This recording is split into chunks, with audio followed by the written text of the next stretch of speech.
TV land. I see Johnny and Kim. All right.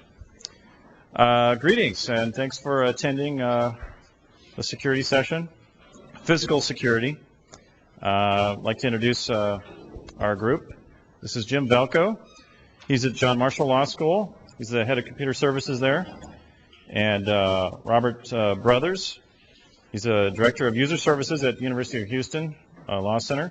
And I'm Phil Bohl. I'm from Pepperdine Law School. I'm the director of information services and associate director of the law library. And what we want to do is we just want to share our own experiences dealing with making sure that doors lock and people don't run off with your stuff and sort of the mundane side of security. I know some of you super tech guys in here want to talk about other cool things like firewalls and stuff, but our focus is access systems and cables and locks and that kind of thing. So, and this is a panel discussion, and we're the panel, and hopefully you guys are going to participate and ask us questions and interrupt and heckle. I brought my own hecklers in case you guys don't get started on your own. So we'll keep them sort of in my pocket in case we need them. And after we're done, if you guys have stuff you want to contribute, I know I've had a lot of fun tracking down vendors for door hardware and cameras and all that kind of thing. If you want to email us or come up to us and give us stuff, we're going to make a little resource available either through CALI or one of our websites with all this stuff, including policies, written policies, that kind of thing. And I guess the next question is, has anybody ever had a security problem at their institution? Okay, a couple of hands. And if you do raise your hand, we'd like you to come down and talk to us afterwards, and we'll give you a little counseling. But what we're going to do is we're just going to run through. We have each of us has a little PowerPoint presentation. We're going to run through them, and if you see something you want to, interject on, just speak up.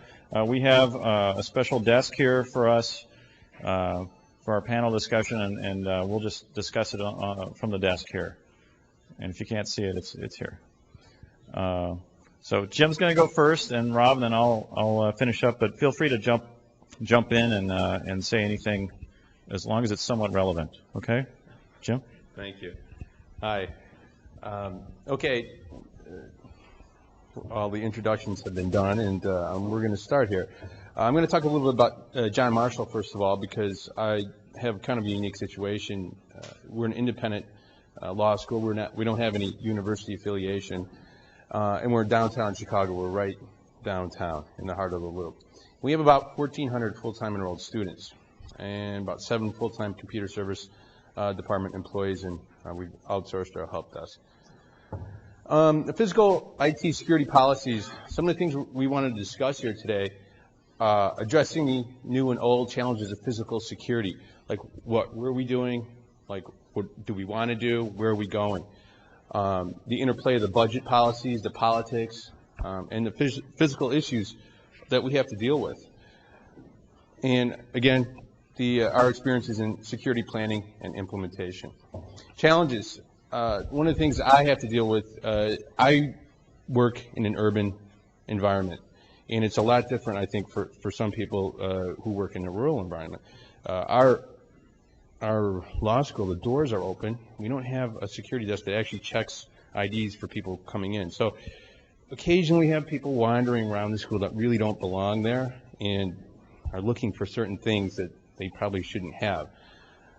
So the first thing is security personnel. I mean, do you really want to get involved with it? Does IT want to get involved with that? I don't really want to get involved with it, but I've kind of been the de facto person who has to become involved with it some way. And that's because of access control. We actually implemented a card reader system. I'll get into that a little bit. But because it's computerized, it becomes an IT function.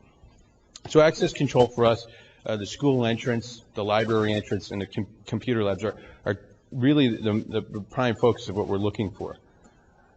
Again, IT's role, the IT security systems, the ID security systems, the CCTV. CCTV now, I don't know if you guys are familiar with it, but the new CCTV doesn't use videotape. It uses a hard disk drive, and it can store like they have 120 gigabyte storage, and what it does is it actually stores the video on the hard drive. It's kind of like a DVD recorder. You've seen these now, like was it TiVo? Exactly. It's similar to that. So it's a computerized function, and nobody else really wants to do it. And it's becoming more integrated. All the systems are becoming integrated. So let's talk types of physical security. Again, the ID cards, CCTV, and an added physical presence. And we're thinking of actually adding more physical security guards actually roaming around the building, which we don't have right now. Types of ID cards that you can use actually for card entry. I know Rob is they're using a mag stripe, and mag stripes, I've gone down this road, I've investigated them all. They're really inexpensive, mag stripes, pretty inexpensive compared to the other three. They can actually have up to, I believe, 3 data stripes where they can encrypt data on three different types of data on the magnetic stripes. The problem with mag stripes is they are easily forged. If you have someone who really wants to do it, they can do it, and it's pretty easily done. The next type of card is a smart card, and that uses a data chip. I don't know if you've seen smart cards, but it has an embedded chip in it. They're actually a lot more expensive than any other type of a card we're talking, but they're very secure. So if you want to store, let's say, money, a lot of people are storing money, kind of like they have banking and functions and so on and so forth like that. That's what smart cards are for, but you can also use them for card entry. What we've decided to go with is proximity. And the proximity cards use little antennas. Our cards look like a regular credit card, a little thicker, and they have an antenna in them. And you just put it in proximity of a card reader, and it reads your card, opens the door. They're very secure. They're very rugged, and they're middle of the road pricing. The nice thing about the Prox cards or any of these cards is they have a great data recovery. So you can actually track a lot of the comings and goings of what's going on. You can see when people are trying to enter into doors they're not supposed to. They're very programmable. So let's just say we have an event going on in one room of the school, and we want to open up the bathrooms. Well, our security guy can get the information a month ahead in advance, and he can unlock the doors a month ahead in advance for that event. Again, the cards are pretty sturdy. The issues with Prox cards, again, they're programmable. You got to know in advance. I mean, you can do it instantly, but it actually helps to have some advance notice when you need to unlock doors. I found it's a kind of a political hot button as far as the Prox cards and some of the other things that we're doing. This whole thing, actually, security. It's a privacy issue. Some people have problems with the tracking of people's movements throughout the school because you can do it with these cards. Not that you want to, not that you want to spend all day doing it, but I mean you can. We put the Prox cards on the women's restrooms, and it's kind of a, let's put it this way, if you've been into an urban location, you go into any office building, it's pretty much a given that you have to get a key to get into the bathroom. And so we did that because there were some security issues, safety issues there. But some of the women at the law school felt that, they were being treated unequally because they had to have a card to get into the bathroom where the men didn't. And so we're kind of working out the bugs with that. We might just put them on all the doors, so on and so forth. But it was a safety issue versus, is it unequal treatment? So these are the political issues that you have to deal with. CCTV. We're instituting, we're rolling out about 35 new cameras throughout the school. We had 4 the old style cameras. And these are the vendors. Velco is probably one of the leaders in CCTV. That's who we're going with. And they provide cameras, lenses, enclosures, you have the fixed domes, so on and so forth, and the digital video recorders. And you can see the digital video recorders, they give you unintended continuous recording to a hard drive. The really neat thing about it is it uses motion detection. and it only records when the activity actually is in that frame. So that it notices pixels moving. So if there's no movement, it doesn't record. So when it sees movement coming through the screen, it starts recording. It gives you a really a superior picture quality versus videotape. You can actually have remote access for live viewing. And the really neat thing I think about this is it's searchable by date and time. So let's just say you had a security incident Wednesday. It was a Wednesday in March at 3 p.m. Well, you can type in that date and that time, and it'll instantly pull up that camera and all that was recorded at that time. You can go back the frames. It's very neat. It's a very nice way to capture video. The problem areas, I think this is something I think we can all discuss at this point. I mean, laptops, are an issue. I think we all have problems with the students and their laptops, leaving them unattended in the library. I think we all know that. I don't know if your flat screen, I know on Technoids, many of you said you've had flat screens stolen from the law school. I know anybody here? Flat screens? They tend to walk, yeah. Copying machines, now I know no one's actually walked out with copying machines, but they're working on it. But with the copying machines, we've actually, they now come with those digital LCD panels, and we've had frustrated users smash the panels, and it's $2,000 to replace a panel. So it's happened 8 times, and it hasn't been good. So we're trying to watch that. The other thing, the question mark here, that I'll get into in a minute, but I have an interesting story that our wireless transmitters have been stolen from the school, which is interesting. So anyway, laptop theft. What are the ways that we're trying to combat that? Many of you said cable and anchor. That's a reasonable way. I mean, what engraving the laptops. Permanent marker. I know somebody said that on the Technoids that permanent marker was I think it's a great idea. CCTV, capturing people on video, obviously is a great way. Anyone else had any other ideas what you're trying to do? Have you ever thought of putting a magnetic strip like some bookstores, expensive books, they have a barcode? Like a tattletale. Yeah, so they have a barcode reader installed at the gates. Mm-hmm. That's a good idea. That's a good idea. I don't know. Any other ideas? We're pushing an awareness campaign.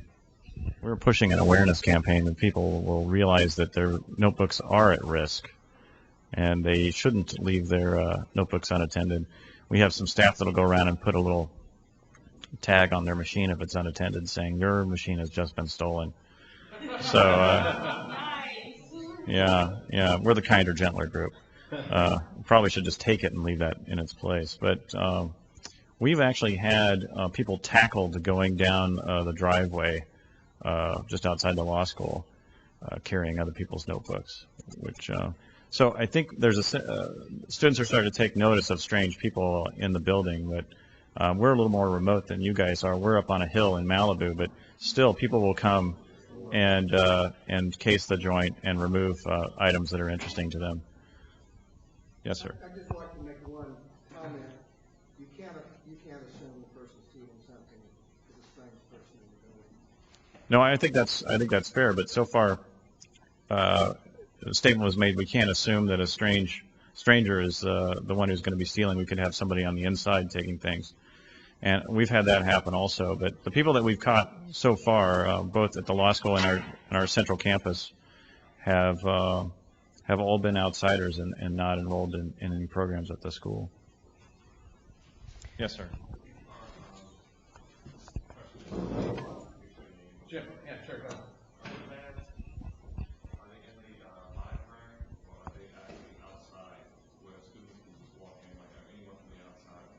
Our PC labs? The question was, are PC labs inside the library or outside of the library where anyone can have access? Currently, all our PC labs are inside the library, and you need card entry to get into the library at this point. Yeah.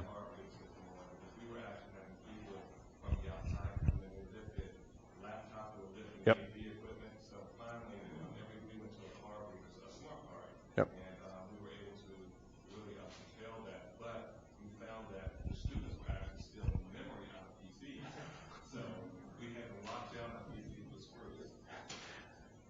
I agree. IT equipment, all types of IT equipment get stolen. I mean, mice grow legs, right? I mean, and they leave. Did you? I know Rob wanted to add something. I wanted to add a couple of things on regards to laptop security. At our school, we do have a loaner laptop program which allows our students to check out laptops for 4 hours at a time. And what we found there is that it's going to have to be user education in order if you're going to have any security in place. Part of that for us was shifting the burden of laptops and the responsibility to the students in a contract they have to sign before they're allowed to check out a laptop, just as if they need to check out any other material from the library, etc. So I think there you do have to stress user responsibility on that, and also stick by it. You cannot, say, oh, okay, well, like not to this person, but this person has to be responsible. You have to be very, very consistent in your policy for that and have it written out, and make sure that you point it out to them so they understand that. Yeah, I agree. I think policies are a big part of actually security, at least for everybody in the school, because they have to be consistent throughout for everybody. Okay, so flat panel monitors, we talked about wireless transmitters. I've actually had wireless transmitters, 3 of them. They were stolen. I can't believe it. They actually ripped them off the wall. I had some student user group came to me and said, we're having some trouble getting onto the wireless network. It's been a couple of weeks and it's been very faint. I can hardly get on. And I was curious because I know I had a couple wireless transmitters in that part of the school. So I sent one of my guys over there and he took a look and they were gone. They were stolen. So they steal anything. And what's amazing to me is I think someone brought this up on Tech Noise is like, what if they get caught? It's a third-year student. He spent what, like 50, 60 grand in tuition and gets caught stealing something like this? I don't understand it. I don't. But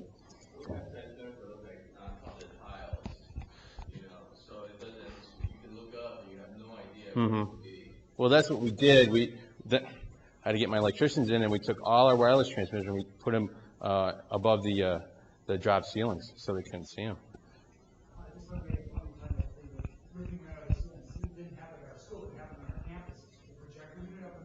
Projector unit.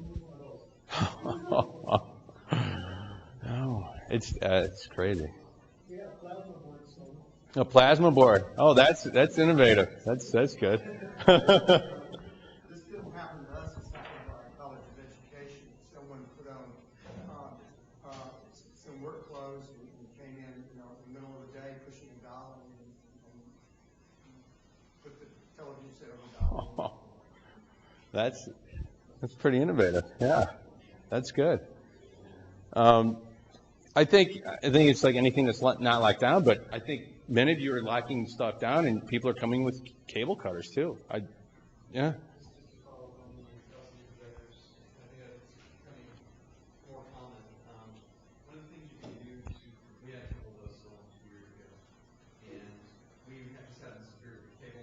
Mm-hmm. Sure. If you go to a company called Business Machine Security, okay. They have a couple of things you can do. One is they'll sell a box that goes around where the projector connects to the mount. It's good. So that it covers the mount so you can't unscrew any parts of the mount. And they will also really nice. recommend that if you have a mounting pole that is jointed, Yeah. that you weld that joint. There's one downside to that is you Can't move it. side to side. Right. That one of the ways we had one sold was a cable lock cut. Uh-huh. Pull apart, pull down, like that. Well, this is interesting. I mean, that's why we're all here discussing like different ways that we're trying to combat this type of theft. The other, I think, as far as physical access, I mean, we have locks. We've had a master key stolen to our locks. Okay, so that's really interesting. And we've had some like thefts out of offices that really it was under weird circumstances. But our facilities management doesn't really want to change the locks because it's such a huge task. It's an inconvenience, and they claim it's money, but it's not, obviously, right?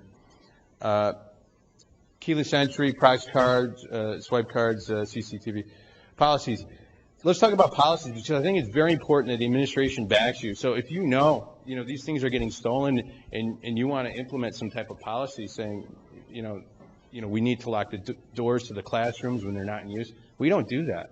And I mean, I know here I couldn't get into the classrooms yesterday to take a look. So I think that's a good step. We don't do it, and I think it's important. We actually had a video camera stolen last week out of one of the classrooms. They cut the cables. So the policy, if you have the administration backing you and you have a policy, it makes the enforcement of the policies much easier. But I think the other thing is the culture change. It's a culture change. You're going from an open environment to more of a closed environment, and a lot of people don't want to do that, and that's an issue that you're going to have to encounter. So if you have to do it, if you're going to be involved with it, if IT is going to get involved with it, make sure you got your policy back by administration. I was able to do it, but I was also I told them if I was going to do it, I need to hire a security specialist, and I was lucky. I was able to do that. I was doing it for about a year myself, and I had one of my network guys doing the prox cards. He was issuing cards and smart cards and so on and so forth, but he couldn't do both jobs. It's a full-time job. So I was able to hire a security specialist, a system security guy from Motorola, and I was very lucky, and he's a really sharp guy. The other thing, too, is make sure you have a good budget for it, because it's not going to be cheap to implement some of these things. Some of these things are cheap, and that's why we're here. Was there a political battle between IT and public safety on hiring a security specialist? Well, that's a good question. We're an independent school, and I don't have public safety. See, we don't have that. We don't have that type of thing. So it's one big campus. It's just a law school, and basically we have security guards in the front. They're off-duty Chicago police, and they report to the HR director. And so now they're happy for me to take it over because they know that it's something that's been lacking for a while.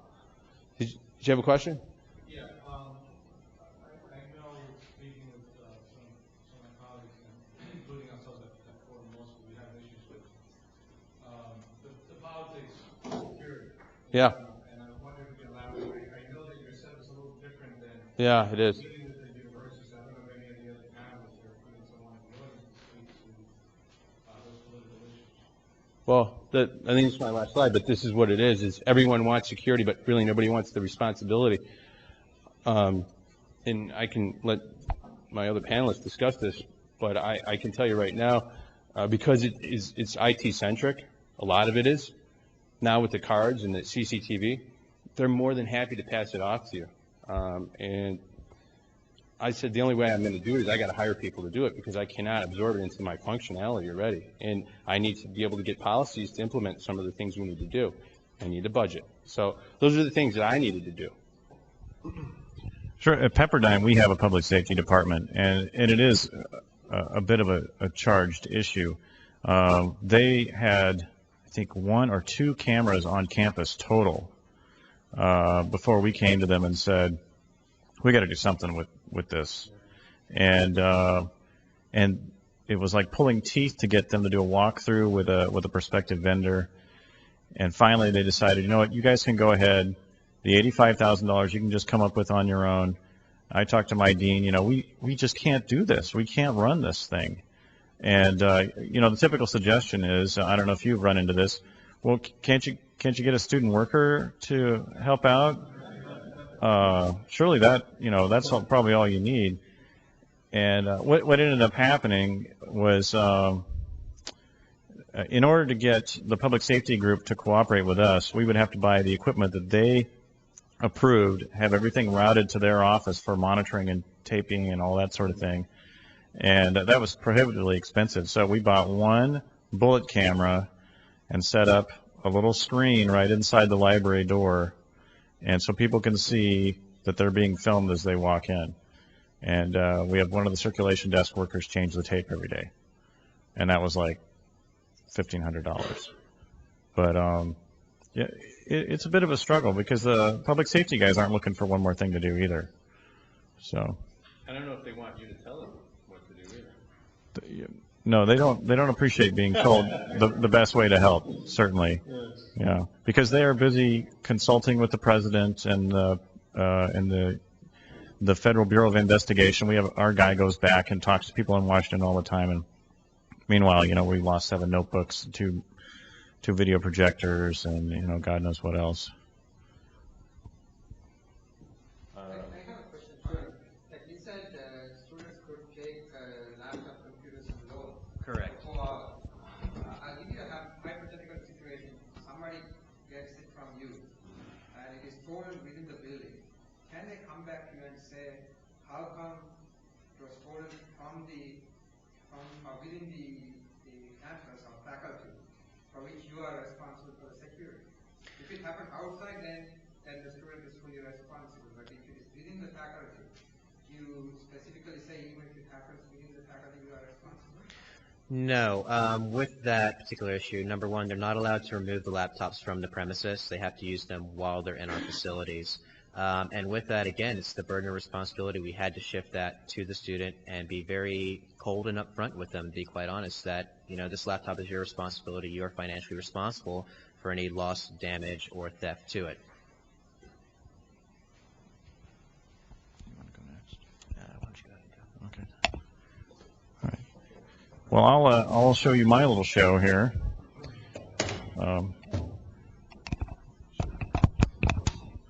Does anybody have a song they want to share with us while we switch machines? David? Okay.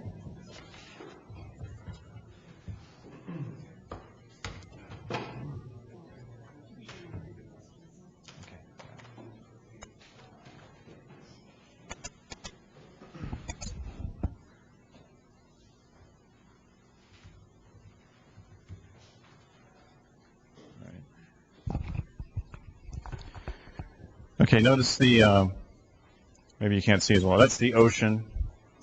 Those of you who haven't been to Malibu should come by and visit us. We're pretty remote, as I said before. We're located up on a hill here. See my little border down there?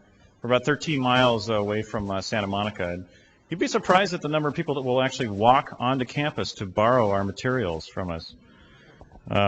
It's amazing.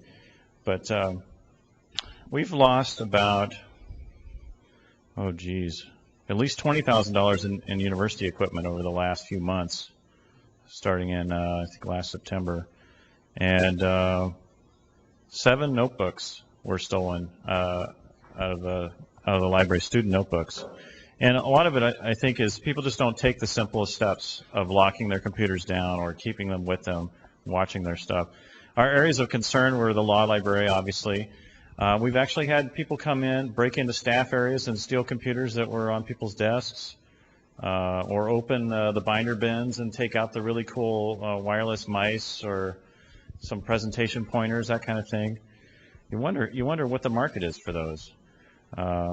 Faculty offices, we've had 2 faculty offices and 1 administrative office. One of our teaching deans had her notebook stolen right out of the secure dean suite.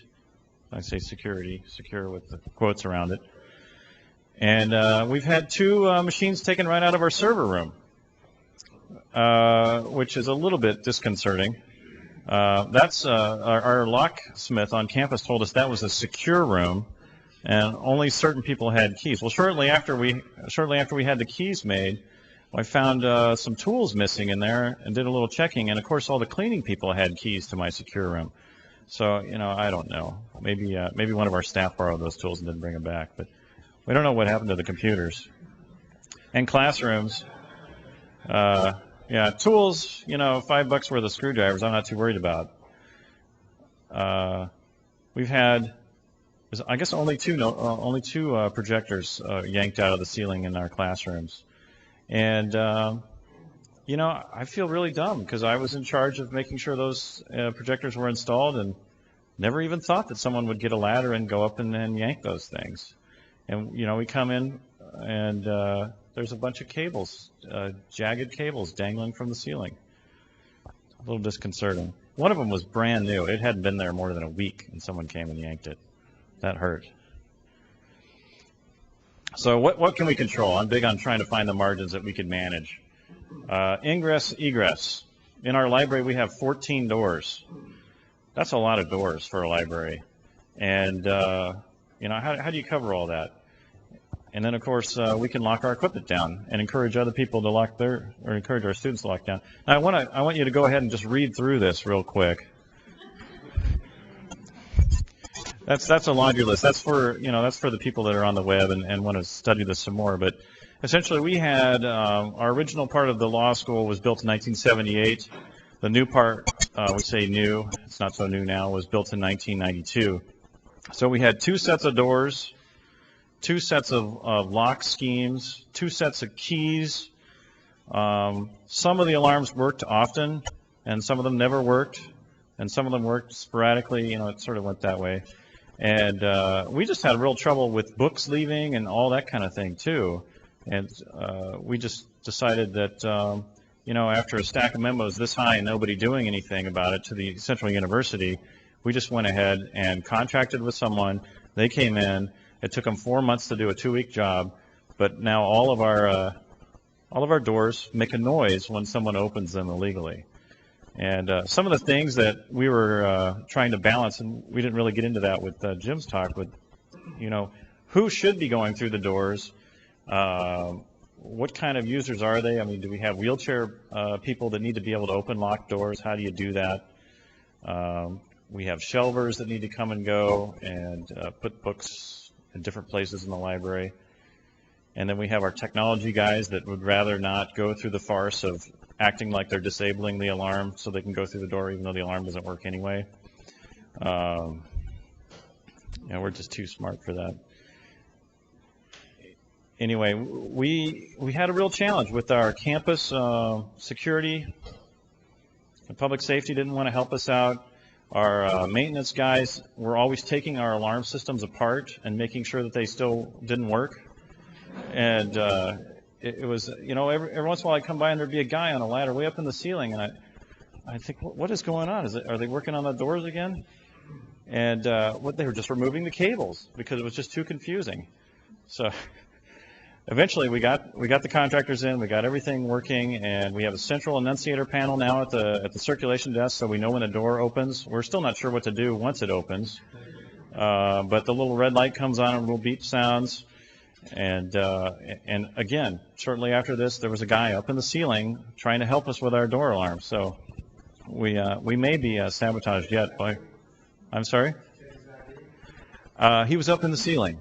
Yeah. Did I check his ID? I asked someone to go and ask him what he was doing, and then I came back later and there was nobody there. So that's always fun when you have extra help.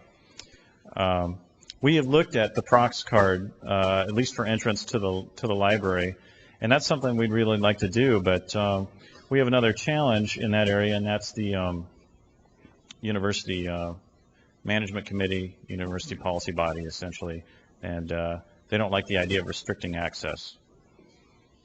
But I already went through this, the theft of laptops and stuff. Well, we also had a faculty member who had her home broken into, and our university computer was stolen there. So I don't know what you do. Does anybody do anything with faculty computers at home as far as security? Yeah, she said put them through the homeowner's insurance, and that's pretty much what we did, and that worked out okay. But we still ended up having to do the reinstallation and making sure everything was working and getting her back on the network. We have asked the university if we could change the key system. You know, you have to ask, don't you? And they said that that's an interesting request, and that's about as far as I got on that one. We're putting up signs and posters at different times. We find that we can't leave the same sign up forever because nobody really wants to pay attention to it. But you know, we'll have to come up with some kind of a graphic display of a theft, you know, that shocks people. I don't know quite how to do that. We're pushing the security cable hardware to our students, and video cameras. We have that bullet camera that seems to have a deterrent, and then the change in policy. Someone lost the master key to the university. Check that one out. Okay. I'm not even supposed to know that. That was told to me on a hush-hush system. I know a guy, yeah. And I also recently learned that we're starting slowly to switch over to the IntelliKey system. Has anybody ever used IntelliKey? It's got a little chip in the key, and in the door lock, there's a chip in the lock as well that keeps track of ingress and egress, so you can tell who's come and gone. But you have to go in and pop the little cover off and connect the computer up with an RS-232 cable and download that information. That's not exactly real-time data collection. But someone also lost the university's master IntelliKey. So anytime we can outsource, we try to do that. In spite of the lost IntelliKey, I guess very few people know about that. We're moving through and converting our storage rooms to the IntelliKey. We put our server room on IntelliKey. I think the cleaning people still have access to the server room. We don't have anything in there to clean. I don't know why that's going on. And after the dean's office got broken into, they put IntelliKey over there. We were telling them we have a key problem in the library, and nobody did anything. And finally, somebody, and we didn't steal it, but somebody took the computer out of the dean's office. We've requested swipe, the MagStripe swipe deals. I don't know if you price those. They're like $4,000 a door with cable and everything. That's approximately about $5,000. Yeah. So $4,000 a door is a little steep, but we thought, well, there's a couple of doors we could do that with. And so we put it in our request, and I think we asked for 3 doors. And the university thought, hey, this is a pretty good project. You guys have a reasonable idea here. And apparently 37 other requests came in right after ours. And suddenly the university was saying, well, we should really have a policy on these swipe card requests. And so the law school is stuck at the bottom of the list waiting for the university to come up with a policy to approve location and funding of swipe card. So we're kind of stymied on that one. But is anybody using swipe cards for access? Do you guys like them? It seems like a no-brainer, doesn't it?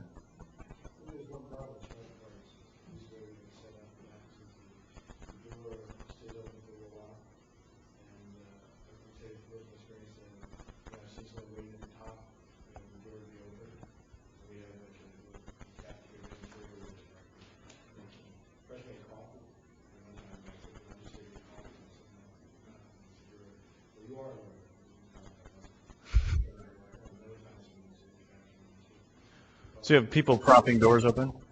Sometimes people prop doors open. They put something in 15 out, and then once in a while, the door will cease to function. Right. So the challenge with you is that you don't always know if the door is held open, and you can't control who goes through once the door is open. I think it's very seldom the door is actually held open. It's more, I think, that someone is waiting.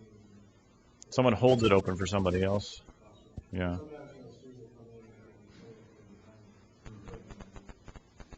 Yeah, just like they do in our parking lot with the gate. Yeah, the follow-through person. Sir. We actually use the scan card. We actually have had good success. All of our data goes back to a main computer, so we know when the door is open, we know who opened that door. We've actually been able to track down. We got Phillip C, so we knew the person that stole it, we were able to join in the city. Also, as he was saying, when people open up the door and keep it open for a long period of time, the alarm goes off for public safety right as the guards pass it. So he's able to go and check that out. So it was we had good success, but the system itself is very expensive. I think we paid over $100 for it, and the maintenance is expensive as well. Okay.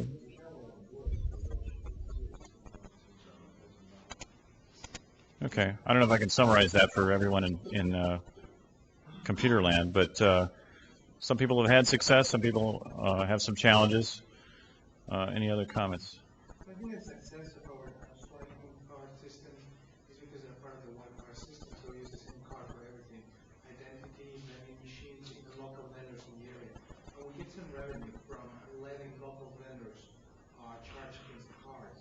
not enough to pay for the entire card program, but enough to make it very practical for the students, everything, laundry, copying, slot machines, and students seem to like it. And you're right, their friends, they'll open the door for a friend, and the little lady down the street, and the three of her friends, and everybody else will come in, but at least it's better than nothing.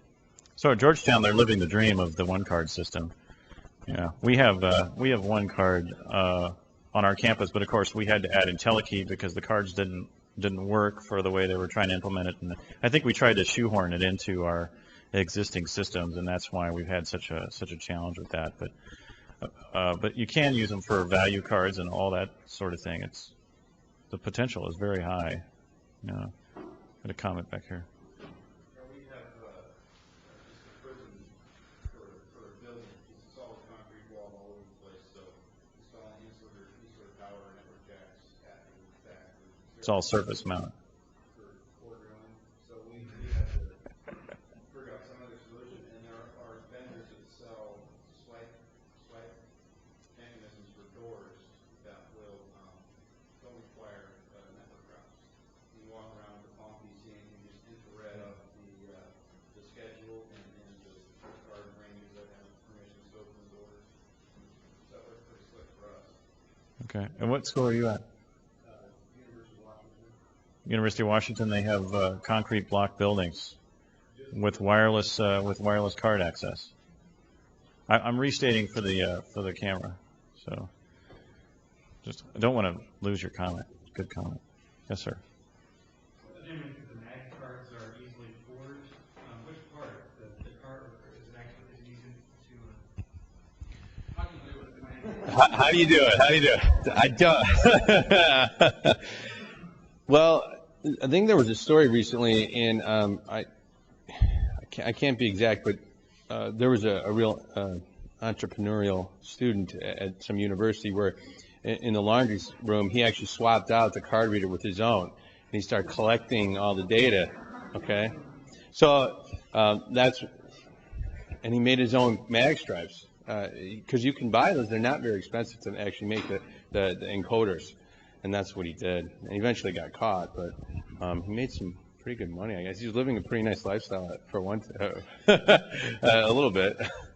But that's one of the issues that we looked at when I was going from choosing MagStripe versus Smart Card versus Prox Card.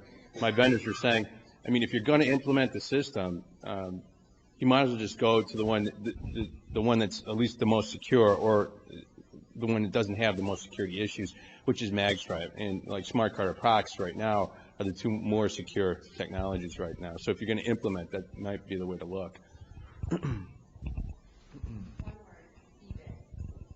eBay, there. You can find all that stuff on eBay. Sure. Amazed when we were looking one day. We're like, eBay is a great source for thieves. Yeah, and a wonderful fence. Yeah. I wanted to mention real briefly one of our triumphs in security was the security loop, which we bought these little 1/2 of a hasp and bolted them with one-way screws on gosh, how many did we do? About 200 desks and tables. And we couldn't get the carpenters to come and do it for us, so a bunch of librarians and tech guys and ladies showed up, about an hour before opening, and we had a bunch of drills and some templates and drilled a bunch of holes and put a bunch of screws in, and we've had 4 or 5 users of those loops so far this year. So it's been an outstanding success. We even had a little campaign. Our video cameras, Jim's already talked about that pretty much, and I mentioned our little lipstick guy. We're working with the university on the access policy. They don't want us to put in a turnstile with a card reader on it because that would seem to be exclusive. Now we, of course, at Pepperdine, we think we already are exclusive, but they're afraid that we're going to lock out, big money donors who might want to come into the library and look out the windows. So it's a problem, because apparently there's a fear there that we might change something. So the challenges with the university, we have a no from them, or a qualified no, until they decide that they don't want to say yes right now. Yeah, I'm not too sure what that means either. So And then I have some resources here for you to look at later on the web. This will be up on the CALI site and also on the Pepperdine Law site. So I want to give Rob a little bit of time here. But anybody have any more questions for me at this point? Okay, well, I'm not going to rehash all the specifics that we've already gone over, so we're just going to have a lovely blue background for me today. Some issues is, at the University of Houston, we are instituting a card access system. We are currently instituting it. This is going to be our second generation for a security product. Our first one was a proximity card reader through a third-party vendor.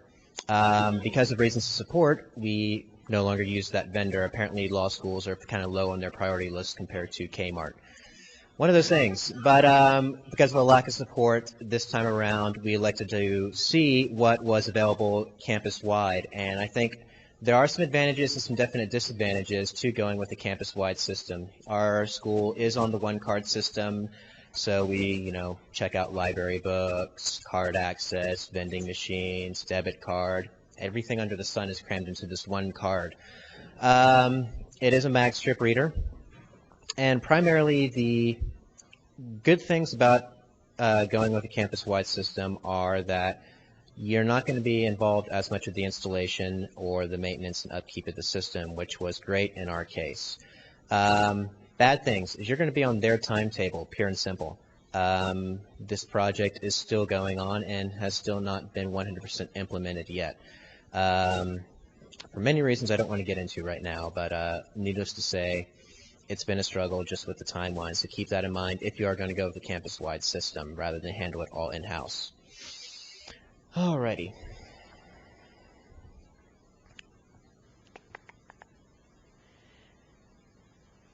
Now, Jim was lucky. He was able to hire a security specialist to take care of a lot of the admin of the system. Now, with us, though, that wasn't an option, unfortunately. So one thing we elected to do is have respective departments take care of their own as far as security goes and granting access. For example, our Office of Student Services handles all the student access, what areas they need access to. Our administrative office handles the faculty and staff access. And fortunately, somehow, IT got away with only handling the IT department in that aspect, which is great in my opinion. One of my goals was to try to stay away from having IT be a catch-all in this situation, so it turned out in our favor. The other thing I want to touch on briefly while I still have a moment is guards, which we mentioned a little bit earlier. We are an urban law school as well, so we have a lot of the same problems with people walking in. One advantage is we have traditionally been restricted access from the rest of the campus, so we didn't have to deal with that political battle of restricting it. As far as guards go, we do have 2 security guards at night. One is stationary and one is roaming around the facility, and quite honestly, he has scared me more often than anything else. You're outside having a cigarette, all of a sudden, wah! But they do patrol around there, and primarily what they're good for, honestly, is peace of mind for the students and also the faculty who are coming in and out of a 24-hour center. Our security guards are also affiliated with the U of H Police Department, which has an advantage in that some of our previous theft experiences were the result of a third-party security company. So after that, it was considered a good idea to go ahead and go with somebody that's sponsored by the University of Houston Police Department. That way they also have that backup and resource to go to if anything does happen. All right. Those are about the only topics that we haven't really covered. What other questions do we have from you guys, or what experiences do you guys want to share? Well, one thing that worked for us, we actually had we had using the same card for 2 different methods. The faculty and staff use the max drive while the students use the barcode. So we have 2 types of readers that tie into the same database. And also for the students, we dump their cards every year and you just get rid of the numbers, not reusing those, and you just populate the database with new numbers. Seems to be working okay. Okay, just to recap, what school are you from? South Texas. From South Texas. Basically, they do have 2 methods of access for their faculty and students. And they also wipe out the database each year in order to keep that clean. All right. Yes? We haven't had to do this particularly, but I know places like Temple have had good success with this.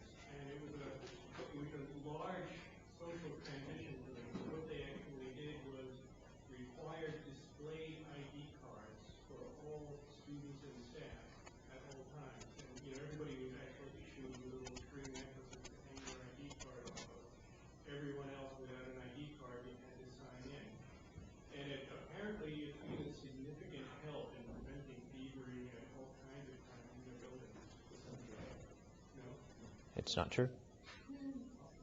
We did it for a lot of people who decided they didn't live. Really? Okay. Then at first, or they turned around, so you can see. So we rely a lot that hopefully I can drive the residents before they ask them. In fact, when I was coming here, there was a real problem with the security guards, so there was women that downstairs just left us up to see the security guards were over there. She the law school library and told us that she was headed to the other library. So she was on vacation. So the security guard called her. I mean, I think that it worked maybe initially, especially in the beginning of the year. I think that in the beginning of the year, what happens is that's a lot of times where there's thefts. The students are coming in with cameras, they feel insecure, and there's a theft or something. Their laptops and tools. If you have something like that, you do use it, people will do it. I think it's different. Yeah, My thought, Carlo, was like, how do you enforce that? How do you enforce people? That's what I'm saying. You know what I'm saying? We were thinking about doing the same thing, but you don't have your ID, you're a faculty member, I'm going to have to escort you out the building. That's not really going to, that doesn't work.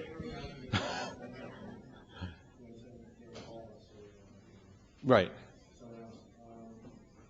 One of the problems was that people decided they were going to do it. They just trying to make these around. So there's a sound purpose. The idea is really good. I mean, it definitely works. We actually fixed that. We made our parking lots part of the ID system for the faculty and staff, so they can't park downtown. They can't park without their ID, so they have to have it all times. I'll tell you one thing that just from sitting here listening to all of you all speaking and whatnot, I can leave here with security, the knowledge knowing, hey, we're doing okay.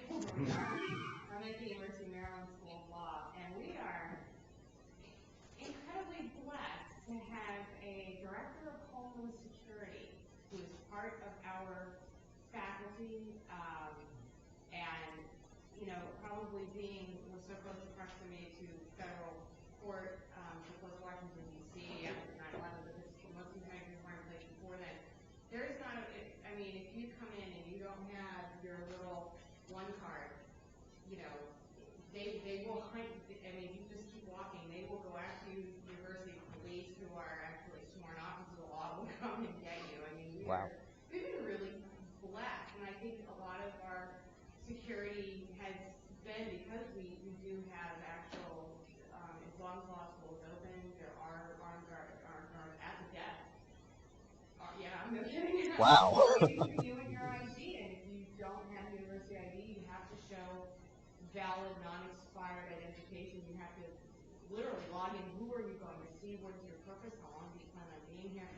So we've been pretty lucky in that respect. So some of the thefts that we have had, which, knock on wood, watch out as soon as I leave here, have been limited to things like the students losing their notebooks because probably one of their peers walked off with it. Small things like someone stealing a mouse out of the student lab because they could.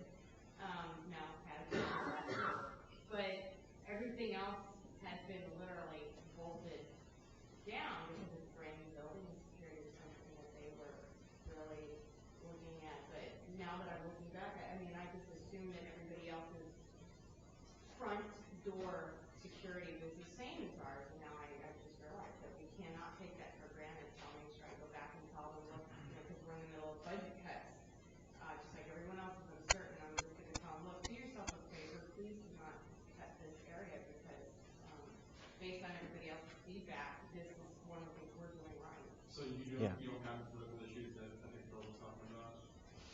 Apparently not. If we identify something that needs to be fixed, they are more than happy to help accommodate. So the administration is really backs this whole thing, and I think that's a big part of it. I think part of it is that the administration, but we do have a very active public security. We do have a very large campus police that are sworn officers of, the city of Baltimore in some fashion. They have their own vehicles. They have everything. They're just as good as the Baltimore Slam. I may not say much, but they're about as good as you're going to get also for your general law enforcement that you have in your city or your county. I mean, I just realizing this now. Boy, we're really lucky. But do you have a public access library in the same premises? Yes, we do. If you, our library is a public library, public law library, but you must have ID and sign in and state what are you doing, and most people do research. How long do you plan on being here? Every visitor that comes in, you have to wear your ID everywhere. If I'm walking the building, I mean, they encourage us to do this. If I'm walking the building and I don't see somebody with their ID and they're not wearing their little visitor badge, I'm going to ask them, I'm sorry, I don't recognize you. What are you doing here? Where's your visitor badge? And, so you can identify those people between the students, the faculty, and staff, and your visitors. So. There's a question. Do you all have events where people come in and use your facility? Yes, we do. And so how do you handle that then? Same exact thing. So they have to have, you can give them visitor ID? They do, and we have, what happens is the folks who are running our particular event work with the security to help. 9 times out of 10 though, for those kinds of events, these are conferences that people are registering for ahead of time, so they know what to expect when they come. So I don't know, maybe it's just that for whatever reason, our particular school has taken an incredibly proactive approach to security, and I'm really thankful. Yes, they do. They need this in order to get in and out of dorms and out of parking garage to get library books. So we're, this is part of the quote-unquote one-card system. Yeah. I should add something to the numbers. I think that initially that it was with IDs. I think it's more so that the theft rate is not lower because we had 50 guardians in us and so we did private.